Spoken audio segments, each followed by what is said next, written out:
Et le Conseil des apôtres de Côte d'Ivoire réunit la presse et des représentants religieux ce mardi. Pourquoi? Pour alerter sur une nouvelle loi qui, selon eux, pourrait perturber le fonctionnement des églises, comme nous le montrent Faltia Koulibaly et Fulgence Kissiedou dans ce reportage.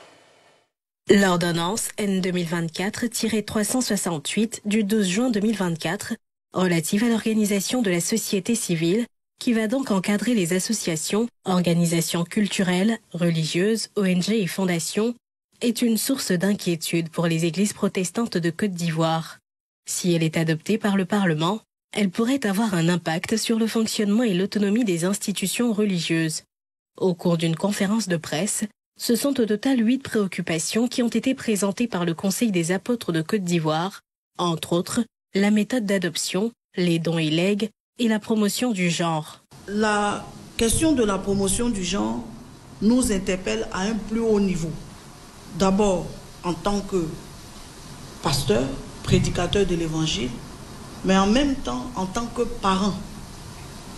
Et à ce titre-là, nous demandons aux autorités compétentes de prendre en compte cela comme un point majeur de notre volonté de participer aux discussions pour qu'une loi élaborée puisse être convenable à tous. Il ne serait pas bien pour nous de ne pas attirer l'attention de l'État sur le fait de la séparation de nos gestions et du fait du respect donc des gestions indépendantes. L'État doit veiller à ce que notre croyance ne vienne pas entraver l'ordre public. Si dès l'instant où nos croyances n'entravent pas l'ordre public, il devient vraiment très malsain de vouloir attaquer la croyance. Nous sommes des organisations religieuses.